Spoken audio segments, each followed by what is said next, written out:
The front door was unlocked. That was my first sign. I walked in, arms full of groceries, expecting silence and the gentle hum of the fridge. Instead, I heard Thud's boxes being dragged, closet doors opening, Brielle's voice echoing through the hallway like she owned the walls. I paused at the edge of the kitchen. My son's shoes were on the entry mat, his jacket carelessly tossed over my armchair. My heart sank. I stepped toward the hallway, and then I saw them. Milo was in the middle of my master bedroom, tugging one of my storage bins out from under the bed. Brielle was opening my dresser drawers, pulling out neatly folded clothes I'd arranged just 2 days ago. "We'll take the master," Milo said, without even turning to look at me. His voice was light, casual, like he was ordering lunch. "You'll be fine in the den." Brielle glanced up and gave me a smile. Not warm, not kind, just satisfied. "It has a window," she added, as if that was generous. I stood there for a long second, holding the grocery bag tight. The milk was sweating. The bread sagged slightly in the heat of my palm. I didn't say a word. I didn't raise my voice. They didn't ask. They decided. I set the groceries down on the counter slowly and walked back to the hallway. As I passed the guest room, the den as they now called it, I noticed my suitcase there, half zipped. My folded pajamas stacked on the desk I used for painting. I sat on the edge of the bed and looked at the chipped baseboard in the corner. The last time I saw that crack, I was repainting the room before Milo's visit, wanting it to feel warm, inviting, home. Now they'd given me a corner in my own house. That night, I didn't unpack. I just lay there in the dark, listening to muffled laughter from the master bedroom. The fold-out couch groaned every time I shifted. The bar in the center dug into my back no matter which way I turned, and the hum from the HVAC vent above made it impossible to pretend this was just temporary. I stared at the ceiling, wide awake, until morning light crept through the blinds. When I finally pushed myself up, my neck stiff and my legs aching, I moved slowly down the hallway toward the kitchen. The smell hit me first, coffee, but not the kind I brewed.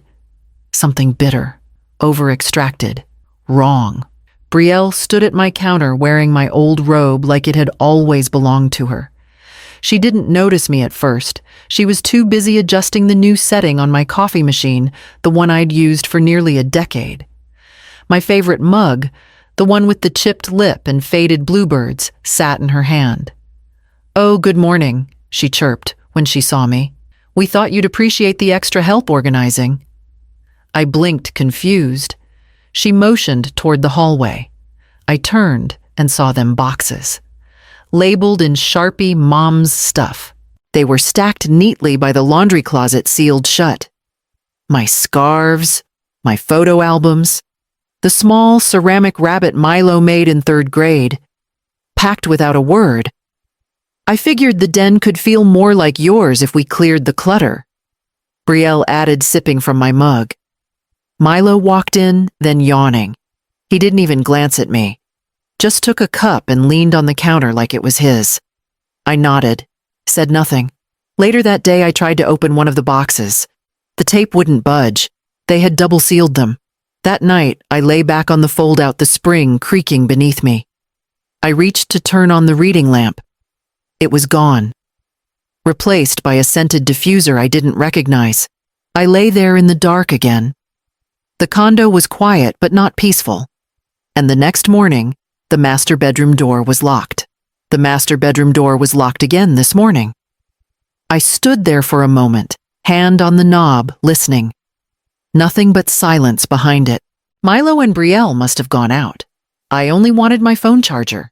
It had been plugged beside my nightstand, the one I bought when I finally allowed myself something soft and elegant after my husband passed. It had a single drawer lined with velvet, a place for peace. Now I stood outside that door like a visitor. I walked back down the hallway, passing the sealed boxes. A Sharpie line ran through the word fragile. I wondered if that was meant for the contents or for me. I sat in the den and pulled out my planner. A hospital bill fell from between the pages. I hadn't realized I kept it. Final payment, $18,430. That was the second time I dipped into my pension. Brielle had lost her job and Milo was panicking. I remember telling them, it's just money. We keep each other afloat. Before that, I sold my wedding ring to cover the last semester of Milo's med school tuition. It hadn't even been a conversation. He had called in tears, short on time, short on options. I didn't hesitate. And when my co-workers had their retirement party 2 years ago, I declined. Told them I wanted to work just a little longer. But the truth was Milo needed help with the down payment for their first apartment, and I couldn't leave until I made it happen. They've forgotten all of it. Or worse, they remember, and they no longer care. Later that evening, I watched them through the sliding glass door as they lounged on my balcony, laughing. Brielle wore my old sun hat. Milo was sipping wine from my anniversary glasses.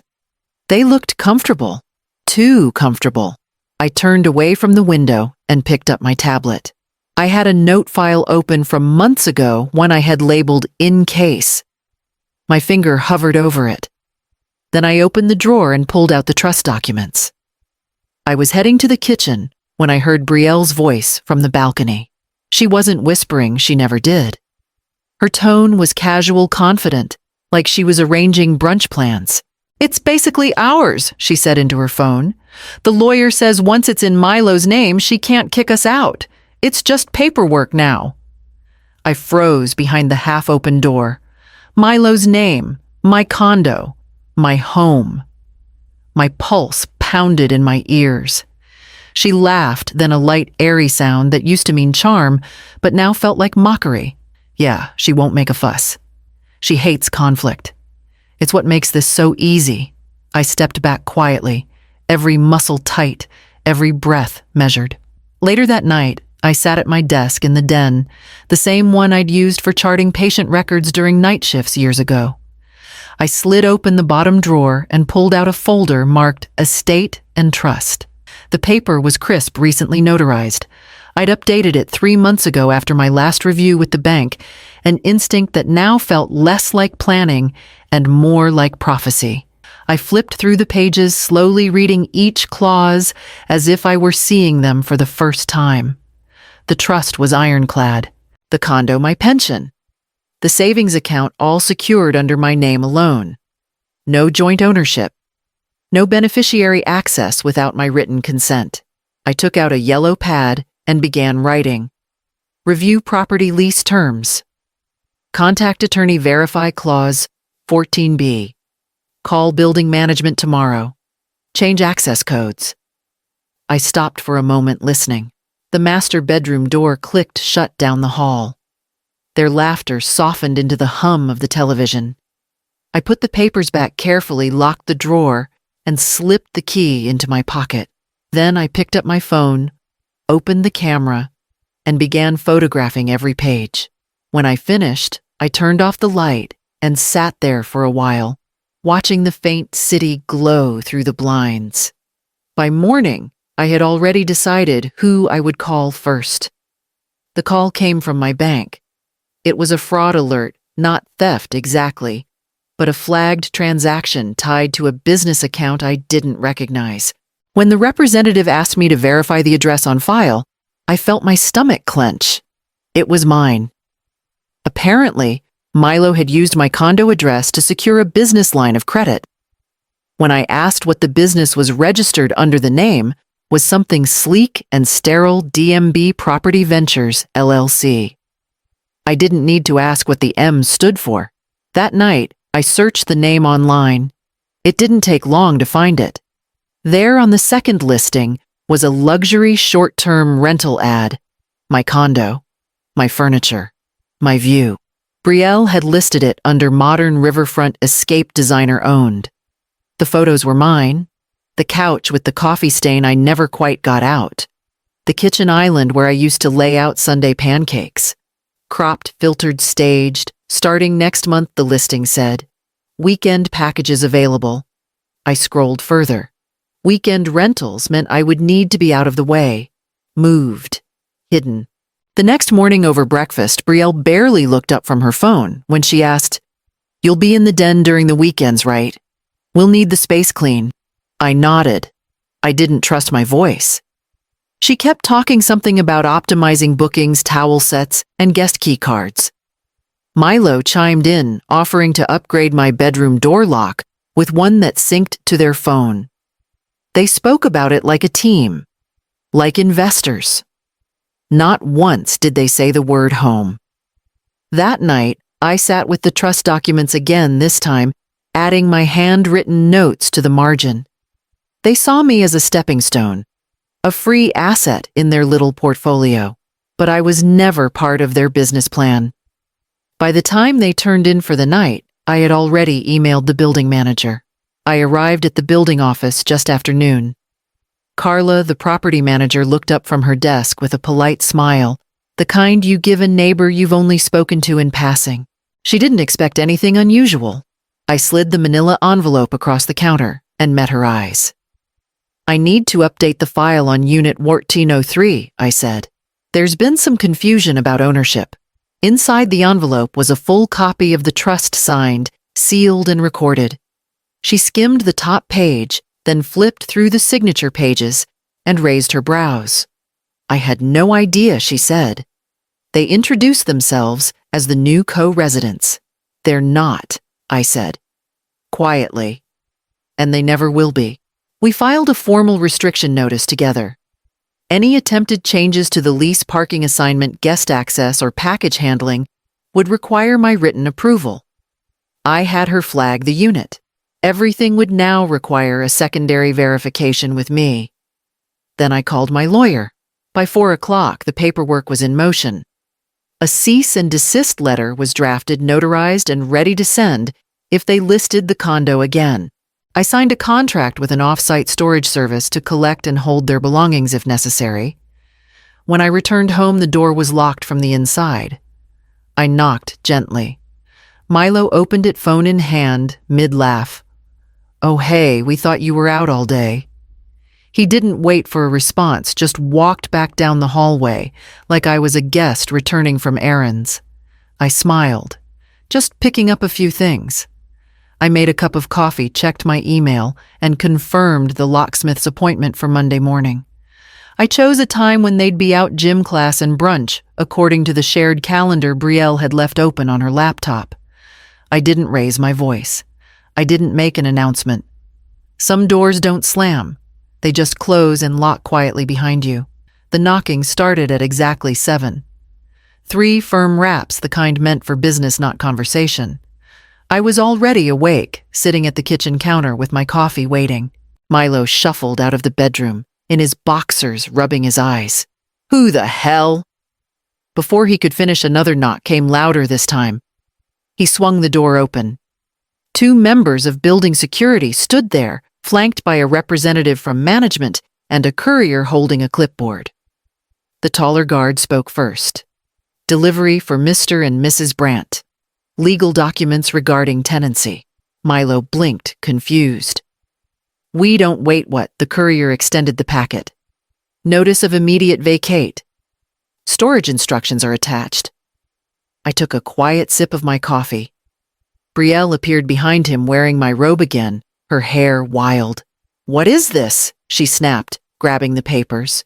As her eyes darted across the first page, her face drained of color. No, this can't. This isn't legal." "It is," the manager replied evenly. "The owner filed all documentation last week. You have 24 hours to collect personal belongings. Larger items have already been scheduled for off-site storage." Milo turned toward me, his voice cracking. "Mom, tell me this is just a joke, right?" I didn't answer. I set my mug down gently on the counter. The silence stretched between us until Brielle's voice broke it. "You can't do this to us. We're family." I looked at her, then really looked.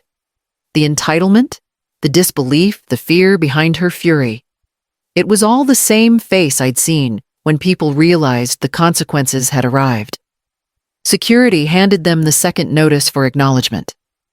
Milo signed it with shaking hands. Brielle slammed the bedroom door hard enough to rattle a picture frame.